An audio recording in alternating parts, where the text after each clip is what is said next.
What's up, my loves and fellow creatives? This is another tutorial that will go with our Innate Academy classes. So let's get ready for this one. This one is a dual. It's a shirt design, but I want to tell you how you can take any shirt design, turn it into something like a graduation invitation. So I've placed some text on here for you, and it's called invitation text. But as you'll see with this transformation, that we are going to basically design this as a shirt, resize it. I'm going to give you some tips when you send this to an offset printer for CMYK processing, because most of the time we're working at RGB when we're doing sublimation.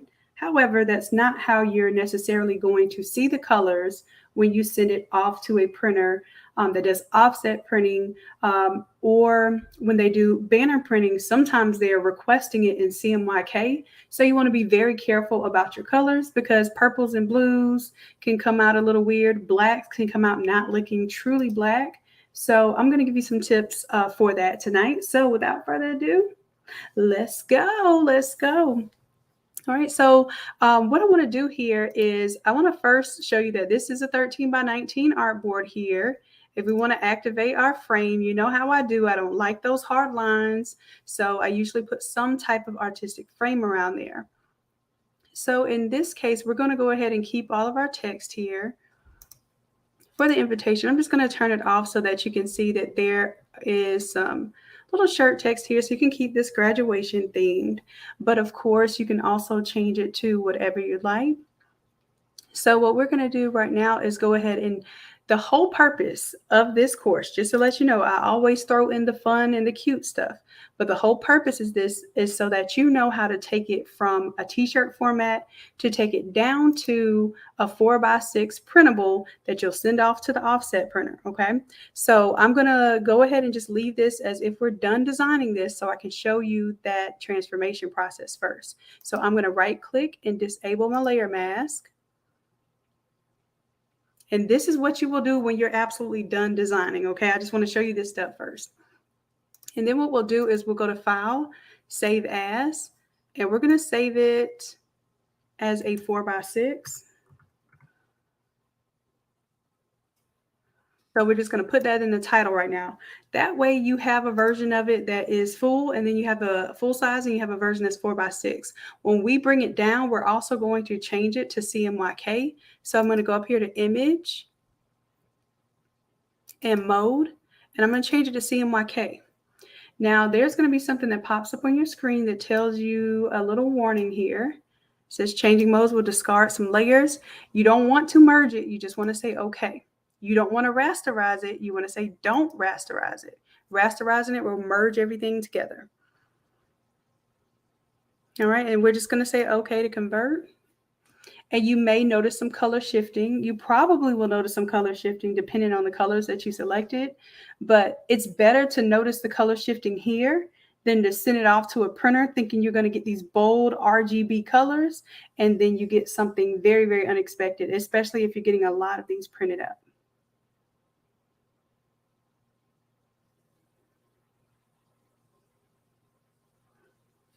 All right, so I want you to see that it did kind of dull the colors down some. So in this case, before you get to editing or doing anything else, if we want to go ahead and switch this up in terms of the colors and the intensity, now it's in CMYK mode. So if we want to change the levels, let's say this purple looks a little dull here.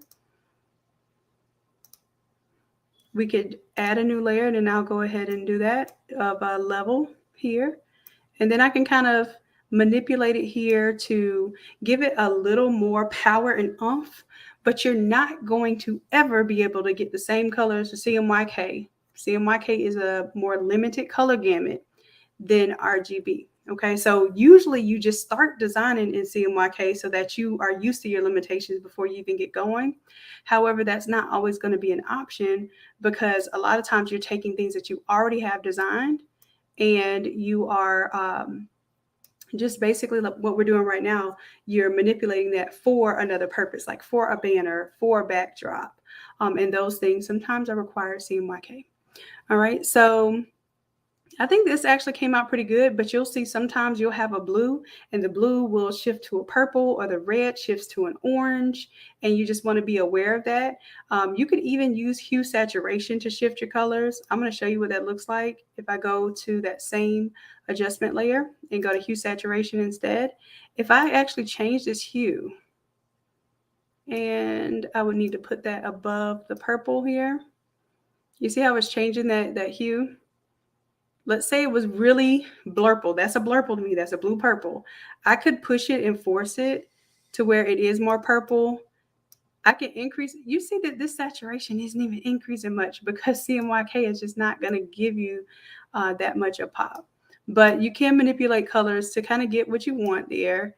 I just want you to be aware that it's going to be some limitations. So some of you had some questions about when you design something, you send it to a printer and it doesn't come back the way you imagine it. A lot of times that's because they expect the file to be in CMYK and we design and print in RGB.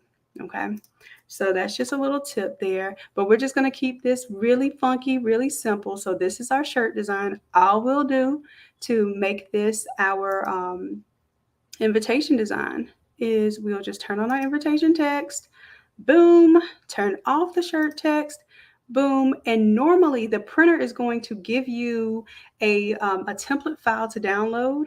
So I use 4over, but I'm just going to assume, and I'll make sure that you all have that link, or Coach Chrissy will make sure that y'all have that link. But let's say we're doing a 4x6. Let's say you don't have a template. You just know it's going to be a 4x6, 4 inches by 6 inches. Usually they're going to want it 300 dpi. And then let's go ahead and create this. So instead of working RGB, we're going to do this one CMYK because we know this is going offset printer. So here for color mode, let me go to CMYK. And then it'll go working CMYK instead of working RGB. And we'll go create. Okay. Now, the reason why I transferred these colors to CMYK first is just to show you, I really don't like the CMYK color. So I'm going to go back because I know sublimation, I'm going to be able to get much better colors in this. So I was just letting you see the difference. So what's going to happen when we pull it over to here, we're going to see the difference. So all I have to do is take this entire artboard here, right click, and I think Coach Chrissy showed you all this tip to duplicate the group. And instead of duplicating it here in this document, I'm going to duplicate it on my new document and then hit OK.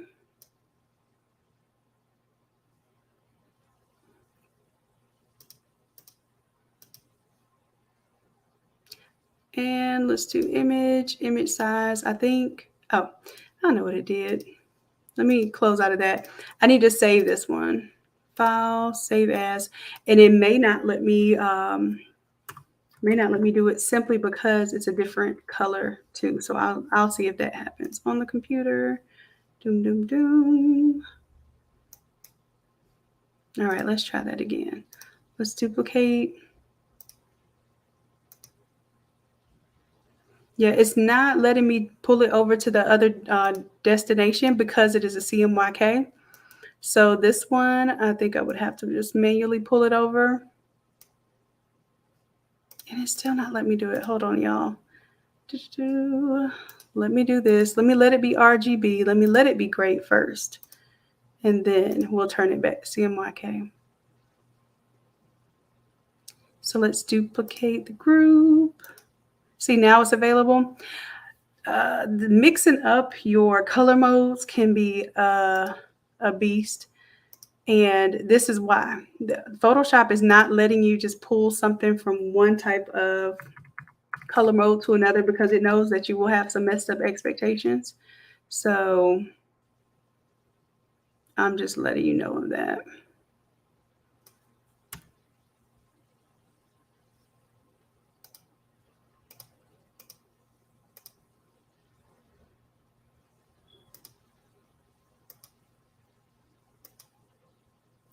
Yeah, so I would rather y'all do it like this.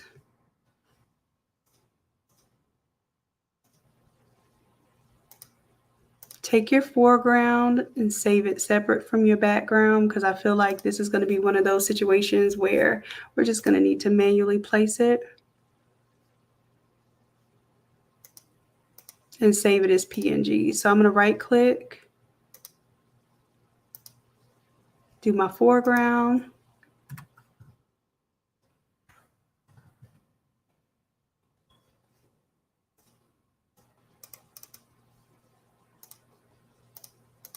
And then do my background.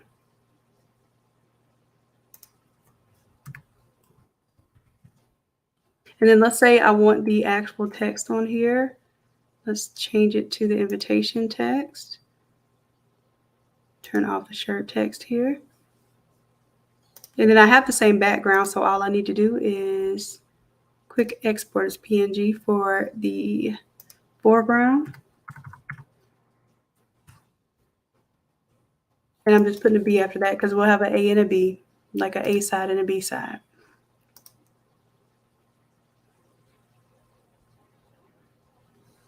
All right, now I'm going to go ahead and actually change my graphics because I want to show you how to change the graphics out now.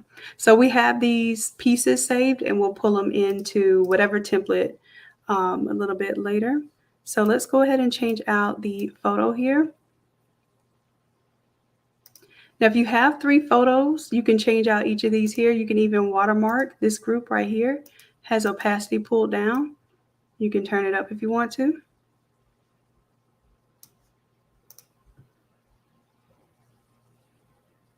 And you can also change it to be whatever color that you have in your project.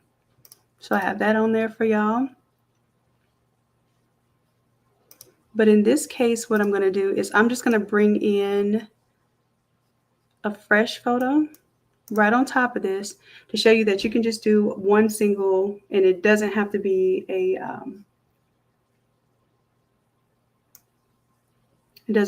collage. So I'm going to drag and drop, or you can do file, place embedded.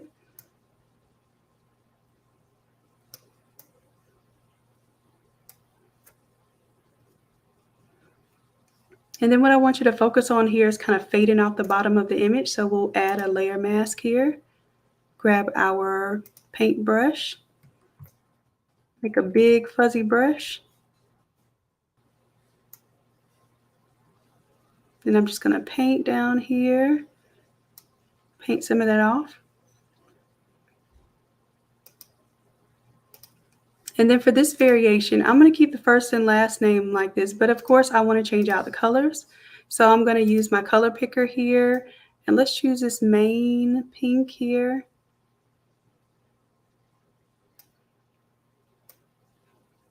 I'm just using the color picker tool to pick up some of the color from the image.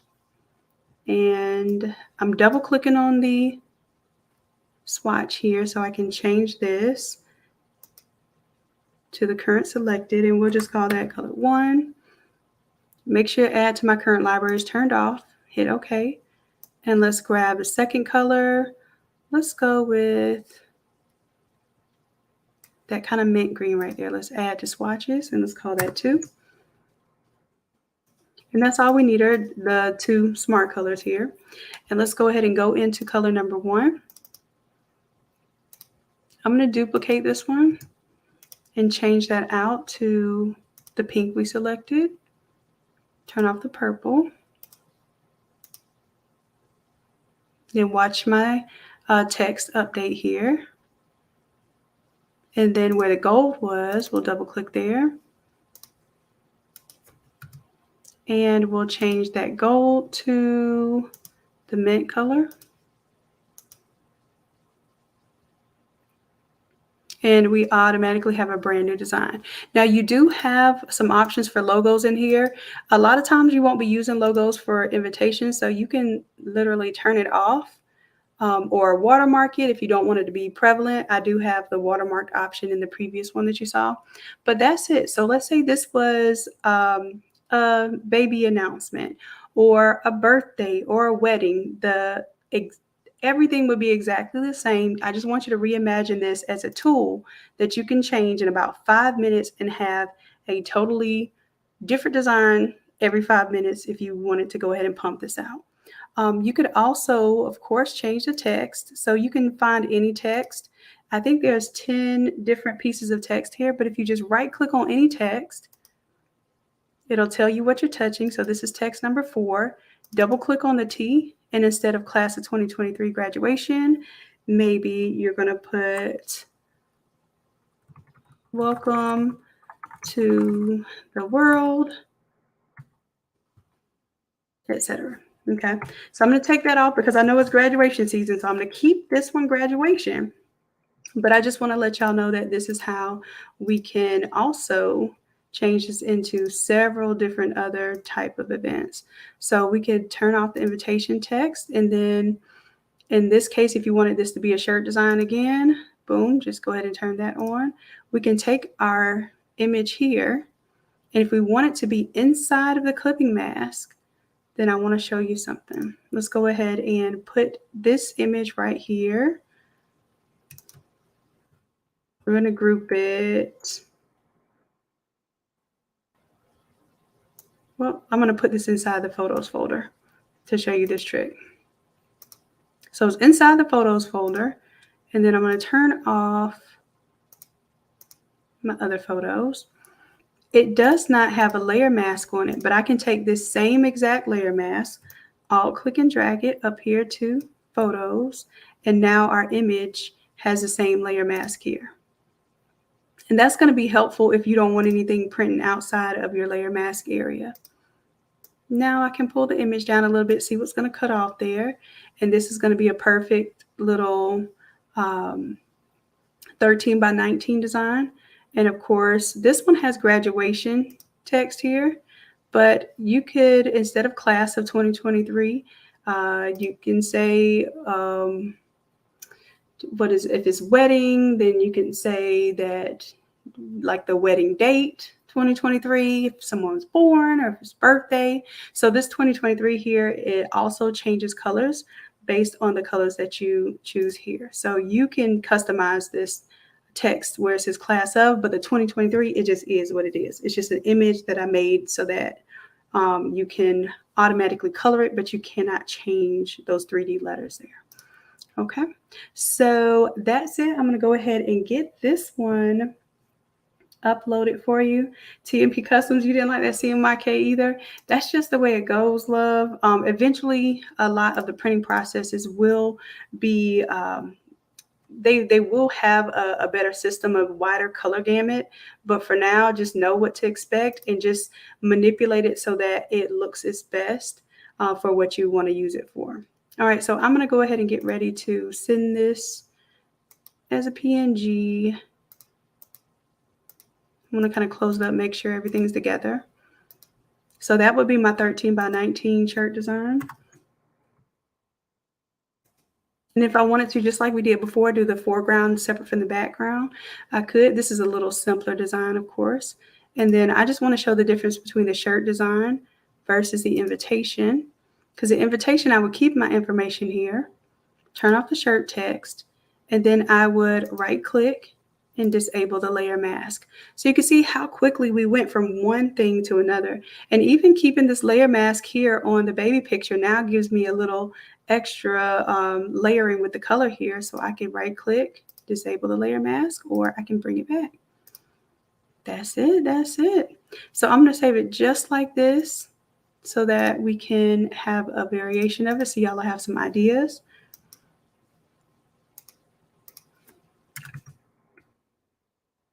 And then I will flip this one back to your graduation design.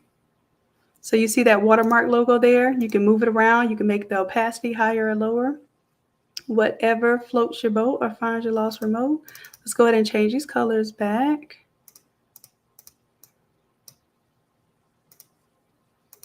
I'm just showing y'all how quick it is to pretty much change this out. Once you get everything set up, it's good to go. And if you don't like the glitter, you can just make it solid color instead of glitter. Because there's some glitter here. So if you want it solid color, just change the blend mode instead of color, change it to normal, and you'll have more of a flat color there. if that makes sense. So I'll leave one normal and one glitter just so that you can see which one you like better. Okay, and then to bring back our watermarked images inside of our photo folder, I'll just turn on, I'll call these watermark photos. Even though if you don't want them watermarked, all you do is just change the opacity higher. So that is it, my love. That is, now this is a 13 by 19. The reason why I give it to you as a 13 by 19 is because if you start with the larger file, you can always reduce it and not really lose any of your quality. So I would rather you do that than to try to, and then I give it to you as a 4 by 6, and then you try to scale it up to a 13 by 19 or an all over design. All right, so just like that, we are done. I'll go ahead and get this one uploaded for y'all and have fun making your invitation / shirt design. And please make sure you mock that up for the customer. If they ask you for an invitation, show them the invitation plus the shirt. If they ask you for a shirt, show them the shirt plus the invitations. These invitations can be printed for somewhere around $40 and shipped directly to the customer if you want. So that's us using the 4 over resource, and usually that is about maybe 2 to 3 days processing and shipping depending on where you're located. So you don't have to touch it. They print it, you just design it, and you make a sale on a design that you did one time, but you're making money on that several different times. Okay, this is how we're going into 2023 with our Automizers, with our templates, with our Shopify stores. And if you have not set up your Shopify store, please join us for the Shopify challenge on April 3rd. I'm making it my best effort to do a Shopify challenge with you all. I'm trying to do it every month, but it doesn't happen that way because it takes so much energy for me to pull together for y'all. But I sit with you for 5 whole days, 2 hours a day, and make sure that your Shopify store is up and running so that you can stop taking orders in your DMs, y'all. Let me go ahead and close this one out for today. And Coach Chrissy, we'll see y'all in class tonight. Thank you so much. You know I love you. I appreciate you dearly. And until next time, bye.